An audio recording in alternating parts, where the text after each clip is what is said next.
উপাচার্যকে লাঞ্ছিত করার প্রতিবাদে এবং পোষ্য কোটা পুনর্বহালের দাবিতে দ্বিতীয় দিনের মতো কমপ্লিট শাটডাউন কর্মসূচি পালন করছেন রাজশাহী বিশ্ববিদ্যালয়ের শিক্ষক কর্মকর্তা কর্মচারীরা।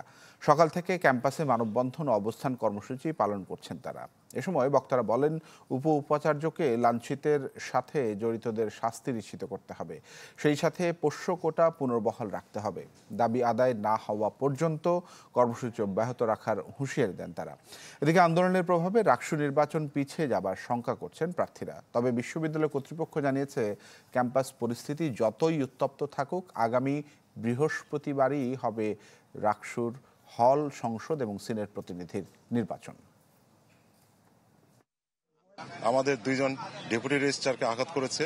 আমাদের একজন ডেপুটি রেজিস্ট্রার অলরেডি হাসপাতালে ভর্তি আছে। আমি আপনাদের মাধ্যমে বলতে চাই, যতক্ষণ পর্যন্ত এই সন্ত্রাসী গোষ্ঠীদের বিচার না হবে ততক্ষণ পর্যন্ত আমরা এখানে অবস্থান করব। যদি রাকসু নির্বাচনে আমাদের প্রয়োজন হয় কর্মকর্তাদের, আমরা এখান থেকে উঠে গিয়ে রাকসু নির্বাচন সহযোগিতা করার জন্য সেখানে দাঁড়াবো। রাকসুর নির্বাচন আসলে কোন দিকে যাচ্ছে, দর্শক এই বিষয়টি নিয়ে কথা বলবো, জানতে চাইবো আবরার শাহীরের কাছে। আবরার,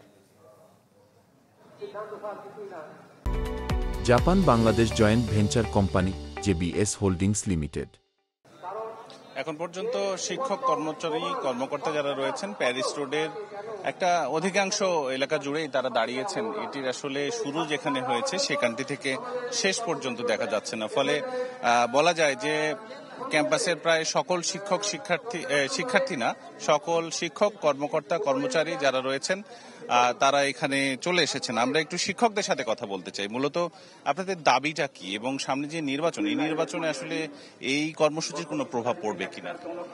আসলে প্রভাবের ব্যাপারটা আমরা ওইভাবে দেখছি না, কারণ যে নির্বাচনের কথা আপনি বলছেন সেই নির্বাচন পরিচালনার দায়িত্বে কিন্তু এই বিশ্ববিদ্যালয়ের শিক্ষক কর্মকর্তা কর্মচারীরাই রয়েছেন।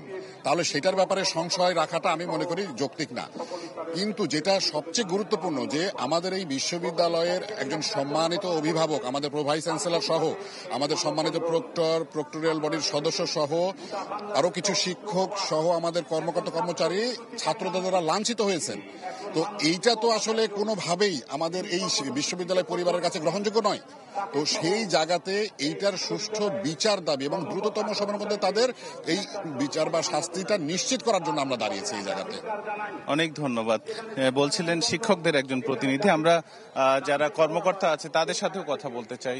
মূলত কর্মকর্তা কর্মচারী যারা রয়েছেন তারা মূলত কি বলছেন এবং তারা কি দাবি নিয়ে আসলে আজকে এই মানববন্ধন, আপনাদের মূল দাবিটা কি? আমাদের মূল দাবি এখন দাঁড়িয়েছে শিক্ষকদের লাঞ্ছিত, অফিসারদের লাঞ্ছিত। ছাত্র সমাজ এটা পারে না করতে। যে ছাত্রদের মধ্যে ভদ্রতা জ্ঞান নাই, যে ছাত্রদের মধ্যে আদর্শ জ্ঞান নাই, যে ছাত্ররা মান্য করতে জানে না, সেটা ছাত্রদের থাকা উচিত না। আমরা চাই যে এটার সুনির্দিষ্ট বিচার না হওয়া পর্যন্ত আমরা পিছপা হব না। অনেক ধন্যবাদ। শুনছিলেন তানভীর যে আসলে যত পরিমাণ শিক্ষক কর্মকর্তা দাঁড়িয়েছেন তাদের একাংশ বলছেন যে নির্বাচনে যেতে তাদের দায়িত্ব পালন করতে কোনো সমস্যা নেই, একাংশ আবার বলছে যে আসলে কোনো কাজই তারা করবেন না, কমপ্লিট শাটডাউনে থাকবেন যতক্ষণ না বিচার হবে। এ ছিল আমার কাছে তানভীর। ধন্যবাদ আপনাকে। রাজশাহী বিশ্ববিদ্যালয় প্রাঙ্গণ থেকে যুক্ত হয়েছিলেন সহকর্মী আবরার শাহীর।